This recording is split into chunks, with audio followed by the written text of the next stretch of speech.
Arquidiocese de Luz apresenta Programa Luz na Rede.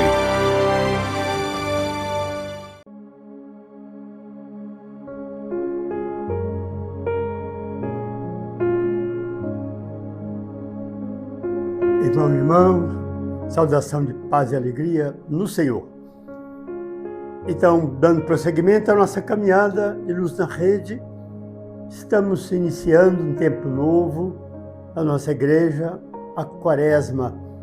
E eis-nos então já no primeiro domingo da Quaresma, em que a Palavra de Deus nos provoca a revisitar nossas origens, a origem do mundo, da criação e da humanidade.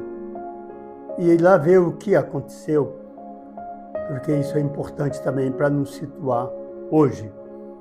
Exatamente, começamos com a narrativa do Gênesis, e lá estão os primeiros pais no Éden, felizes, numa belíssima comunhão com Deus e com a natureza, e no equilíbrio consigo.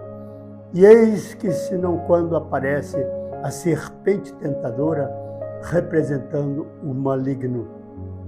E nossos primeiros pais foram seduzidos à ganância, à ambição de serem iguais a Deus e, portanto, de se rebelarem e extrapolar os limites que Deus lhes deu para viver em serenidade e equilíbrio. E assim fazendo, pecaram.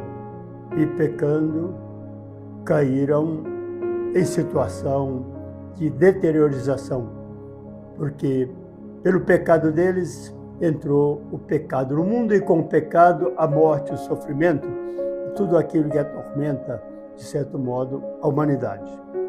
Sim. E assim, logo no Evangelho, graças a Deus, Mateus já narra para nós outra situação. É Jesus que está não no Éden, mas está no deserto da humanidade. E ele, em retiro, em oração, que ele escolheu viver com sacrifício, com despojamento, com radicalidade, para, rezando, estar em plena comunhão com o Pai, manifestar a sua proximidade com o Pai, sua adesão à sua vontade e, ao mesmo tempo, discernir que caminhos tomar para a sua missão, porque ele acabara de ser ungido após o batismo de João pelo Pai com o Espírito Santo para iniciar sua missão junto de nós no mundo. E ali, em fazendo e nessas atitudes, eis que Jesus também passa pela provação. Chega a ele também a tentação. E a tentação tríplice. A primeira, ele abandonar o sacrifício e cuidar de si, pensar em si, fazer das pedras pães e, portanto, desviar-se da sua oração, da sua comunhão com Deus, porque voltaria para si mesmo. Ao que Jesus rebate dizendo, não só de pão vive o homem. A segunda tentação, Jesus foi seduzido a usar seu poder de Filho de Deus e pular de cima do cume do templo e com isso ser amparado pelos anjos. E com isso ele estaria colocando em xeque a opção que ele estava fazendo de ser um Messias pobre, humilde, simples, despojado, para encarar os sofrimentos necessários para fazer a obra recebida de Deus.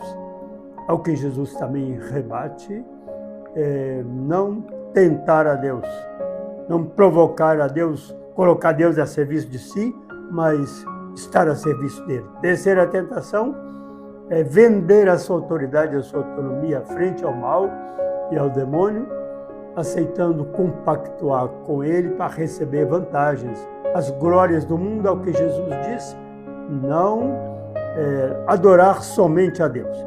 E assim, graças a Deus, Jesus vence o mal e a tentação, e assim vai acontecer o que no texto de Romanos 5 escutamos Paulo refletir com muita alegria.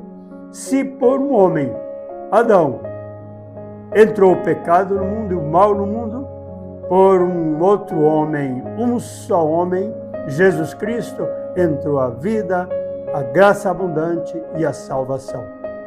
E ele nos convida justamente a agarrar-nos a Cristo, a adesão a Cristo, para que nós possamos nos modelar, não no homem velho e antigo, dos vícios, da maldade, da fraqueza e do pecado, mas do homem novo, Jesus Cristo. E é por isso, então, que nesse tempo quaresmal, nós somos provocados à conversão, a olhar para Jesus Cristo, a aprender dele e da sua oração, do seu sacrifício, da sua determinação de fidelidade ao Pai. E pela oração, então pela penitência, pelo jejum, pela caridade, buscarmos crescer na santidade, na conformação a Cristo, corresponder à nossa vocação recebida desde o batismo. E é por isso que nossa igreja, sabiamente, já há várias décadas, nos apresenta durante a Quaresma um tema de questionamento, de dificuldade na sociedade. E desta vez será fraternidade e moradia. Então, rebatendo aqueles que assim pensam, não para atrapalhar a nossa Quaresma, mas para dar concretude à nossa caridade. Então, oração, jejum, penitência e caridade. Porque não tem jeito de olhar para Deus sem encontrar nele o rosto dos irmãos, principalmente aqueles feridos em sua dignidade. E os dados da campanha da fraternidade trazem para nós que são 6 milhões de pessoas sem moradia no Brasil. 18 milhões com moradias indignas, portanto inadequadas, precárias, em favelas, em periferias. E 300 milhões de pessoas morando na rua. Mas esse não é um problema que nos incomoda? Claro que sim. Por isso é que nós somos chamados a abrir os olhos para a realidade e fazer com que nossa conversão para Deus, para Cristo, se torne também gestos de conversão do mundo, para que tenhamos uma sociedade mais justa, fraterna e melhor. Eis então que somos provocados a viver em profundidade esta Quaresma, em muitos exercícios espirituais, unidos com a comunidade, para que façamos uma bela caminhada de crescimento na fé, como discípulos missionários enviados, como Jesus, a prosseguir a sua mesma missão. Por isso, peçamos a graça abundante do homem novo, Jesus Cristo, e da Trindade Santa. Em nome do Pai, do Filho e do Espírito Santo. Amém.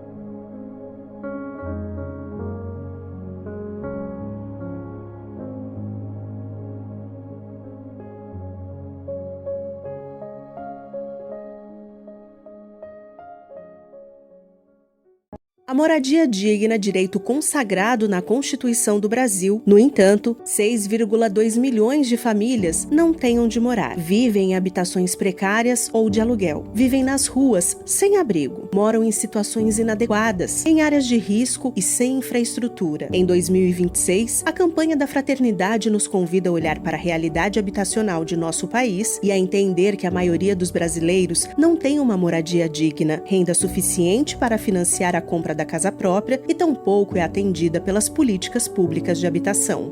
Campanha da Fraternidade 2026. Saiba mais em campanhas.cnbb.org.br. Você acompanhou Luz na Rede, um programa da Diocese de Luz.